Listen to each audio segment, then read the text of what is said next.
Vamos dar início à palestra com a leitura do Evangelho de Lucas, capítulo 24, versículos 36 a 49. Enquanto estavam contando isso, Jesus apareceu de repente no meio deles, dizendo: "Que a paz esteja com vocês." Eles ficaram assustados e com muito medo, e pensaram que estavam vendo um fantasma. Mas ele disse: "Por que estão assustados? Porque há tantas dúvidas na cabeça de vocês. Olhem para as minhas mãos e os meus pés, e vejam que sou eu mesmo. Toquem em mim e vocês crerão, porque um fantasma não tem carne nem ossos, como estão vendo que eu tenho." Disse isso e mostrou suas mãos e seus pés. Eles ainda não acreditavam, pois estavam muito alegres e admirados. Então Jesus perguntou: "Vocês têm alguma coisa para comer?" Eles deram um pedaço de peixe assado, que ele pegou e comeu diante deles. Depois disse: "Enquanto ainda estava com vocês, eu falei que tinha de acontecer tudo o que estava escrito a meu respeito na lei de Moisés, no livro dos profetas e nos salmos." Então abriu a mente deles para entenderem as escrituras sagradas e disse: "O que está escrito é o que o Messias tinha de sofrer e no terceiro dia ressuscitar, e que em nome dele a mensagem sobre arrependimento e perdão dos pecados seria anunciada a todas as nações, começando por Jerusalém. Vocês são testemunhas dessas coisas, e eu mesmo lhe mandarei o que o meu Pai me prometeu. Mas esperem na cidade, até que o poder de cima venha sobre por vocês." Graças a Deus. Para quem não me conhece, meu nome é Vinícius Vieira Monção, e eu gostaria de iniciar hoje só dando um pequeno aviso. Não sei se é de conhecimento de todos. No templo, aos sábados, é realizado um grupo de estudo. Acontece todo sábado. Nós estamos tratando do Livro dos Espíritos. Então, quem se sentir à vontade, vem fazer parte do grupo de estudo conosco. Tenho certeza que vai ser edificante na vida de vocês. Caros amigos, hoje nós vamos falar de um tema que mostra um ângulo diferente nas nossas vidas, que mostra um ângulo espiritual diferente. O que nós buscamos todas as vezes que nós venhamos aqui para o templo, o que a gente busca, o que a gente pede quando a gente está rezando. Inconscientemente, muitas das vezes, a gente busca o socorro espiritual. Então esse vai ser o nosso tema de hoje. É um tema relativamente simples, mas para que a gente entenda os mecanismos do socorro espiritual, nós vamos tratar estruturadamente em 4 tópicos, para ser mais exato. O que é o socorro espiritual, qual o melhor horário que esse socorro espiritual se dá, como que ele é feito e quem pode fazer o socorro espiritual. Então, o que é o socorro espiritual, meus amigos? O socorro espiritual é o esforço dos encarnados e desencarnados para transformar os corações angustiados, tirar as dúvidas e anseios das pessoas que sofrem. E existem muitas formas de sofrimento, de socorro espiritual. Seja por uma mensagem passada nas mesas de assistências, na sala de cura. O socorro espiritual, ele se dá de várias formas. E muitas vezes no nosso dia a dia a gente não consegue perceber isso. Um livro, uma pessoa, o Evangelho, a espiritualidade superior, ela utiliza de vários meios para nos prestar este socorro. E qual horário que é mais propício para esse socorro espiritual? O socorro espiritual, ele se dá, não existe uma regra, se dá só de dia, se dá só de noite. Não. Ele acontece em qualquer horário. Mas o concurso dos espíritos, a ajuda dos espíritos, ela ocorre melhor à noite. Aí nós paramos para pensar, por que isso ocorre melhor à noite? Quando nós estamos no estado semi-morto, quando a gente está dormindo, a espiritualidade ela tem acesso melhor a nós. Nós estamos mais suscetíveis aos conselhos da espiritualidade superior. De modo geral, quando a gente passa a observar, a luta de um enfermo, ela é mais difícil à noite. Isso devido à ação dos raios solares. É uma revelação importante. Durante o dia, a ação dos raios solares sobre nós, ela queima a matéria mental, o que não ocorre à noite. Por isso que a ajuda dos espíritos ela funciona melhor à noite. Além disso, existe o magnetismo lunar, que ele é propício tanto às boas ações, aos bons pensamentos, melhor dizendo, quanto aos maus pensamentos. Então, à noite, nós devemos manter vigilantes ao nosso pensamento, por conta do socorro espiritual. O concurso dos espíritos, ele se dá melhor à noite. Nós vamos tratar esses tópicos de forma mais ampla e depois nós vamos fazer um mergulho em profundidade com alguns exemplos. Eu acho que vai ficar muito claro de todo para vocês poderem entender. Como que é feito esse socorro espiritual? De várias formas, né? Igual eu já mencionei. Das mais simples às mais complexas. Desde uma mensagem até o resgate de um irmão nos mundos inferiores. Mas hoje eu quero trazer para vocês a respeito de um tipo de socorro espiritual que às vezes a gente não consegue perceber, que é através da doação do fluido vital. E para ficar mais fácil de entender, esse fluido vital, entendam ele como um mecanismo essencial para a vida. Esse fluido vital, nós podemos transferir de uma pessoa para outra pessoa. Ele se dá de diferentes quantidades ao longo da vida. Esse fluido vital, para ilustrar um caso, para ficar mais fácil de vocês pensarem, é como se fosse a energia elétrica.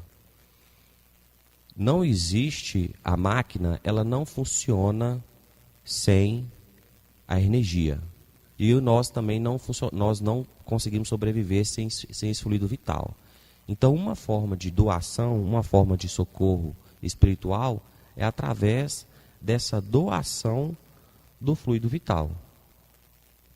E quem pode realizar o socorro espiritual?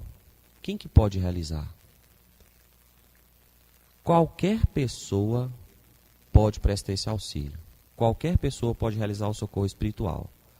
Mas o socorro espiritual não pode ser realizado por qualquer pessoa. Para a gente entender isso, nós temos que pensar o seguinte. Nosso exemplo mesmo, quando a gente vem trabalhar aqui na casa, a gente vai estar prestando um auxílio, um socorro espiritual. Nós temos trabalhos desobsessivos, trabalhos de cura. Mas nós estamos em condição mental para isso? Se sim, a gente vai conseguir prestar o socorro espiritual para a pessoa. Se não, infelizmente, nós não estamos nessa posição.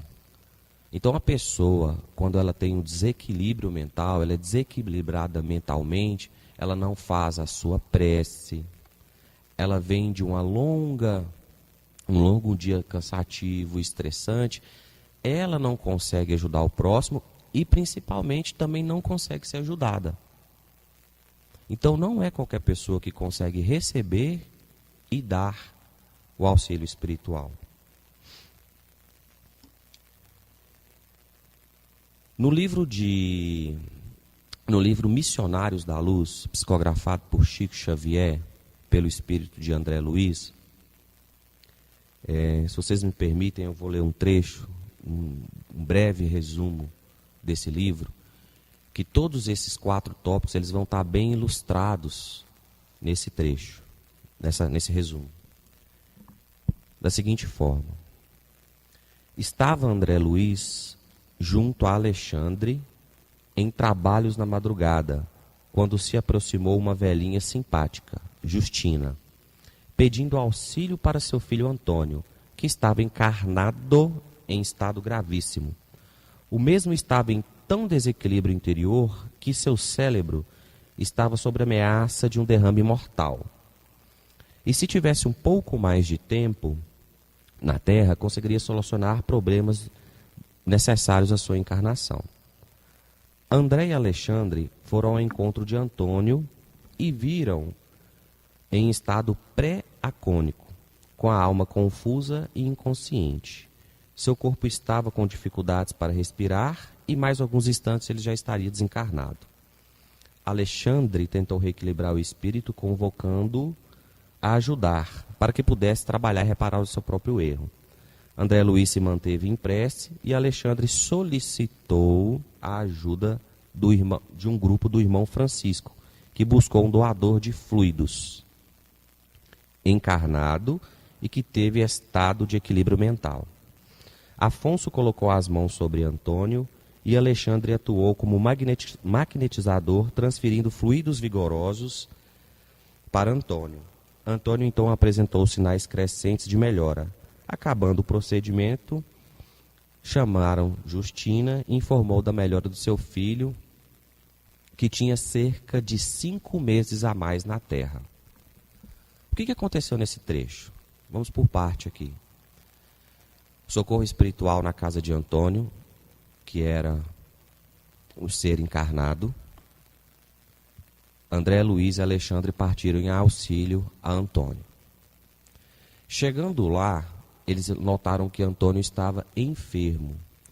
No livro, conta que essa enfermidade de Antônio foi devido aos seus próprios pensamentos.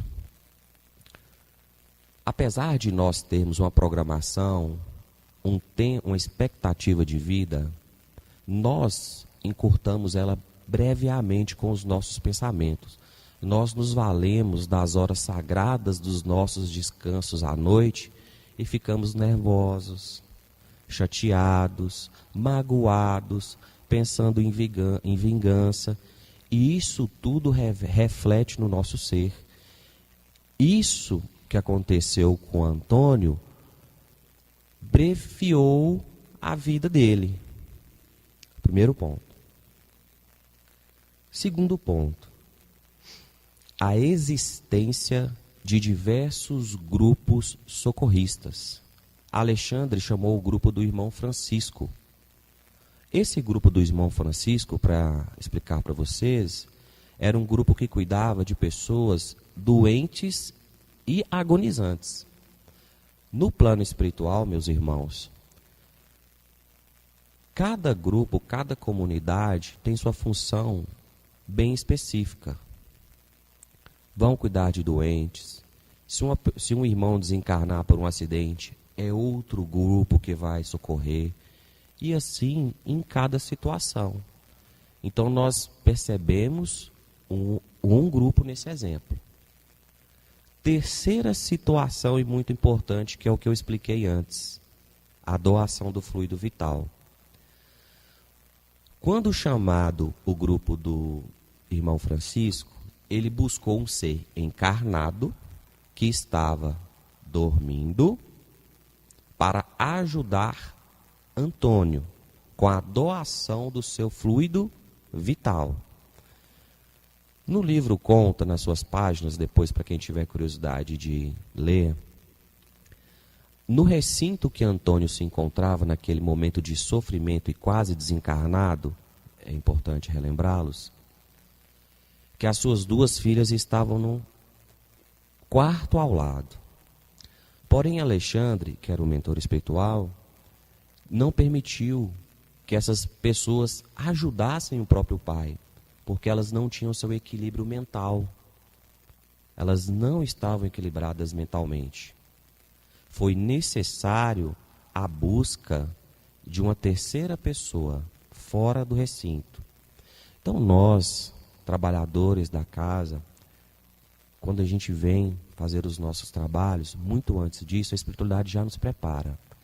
Ela já limpa os nossos pensamentos, ela já tira do nosso caminho possíveis situações que nos vão tirar do equilíbrio. E nós também devemos, após o encerramento dos nossos trabalhos, nos manter em prece, que é a ferramenta, uma das ferramentas mais poderosas para manter o equilíbrio, o nosso equilíbrio. Um amigo meu me falou que não é só o peru que morre antes da véspera, não.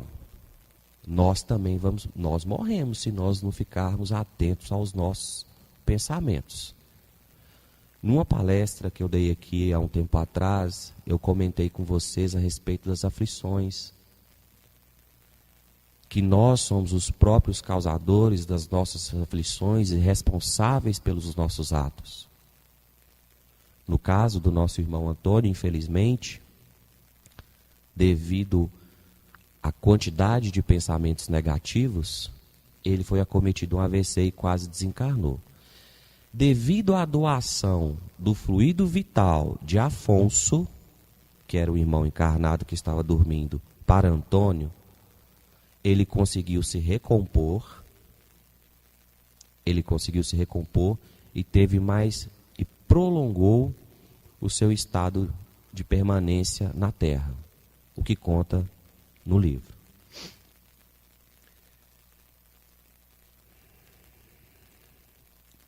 Não devemos, então, meus amigos, sacrificar as nossas horas de sono com pensamentos levianos. Isso nos vai custar caro futuramente. Alguns aqui devem conhecer a história de André Luiz, que também desencarnou inconscientemente por um suicídio, devido à sua vida desregrada. Ele mesmo encurtou a sua própria vida. Isso é contado no livro No Nosso Lar.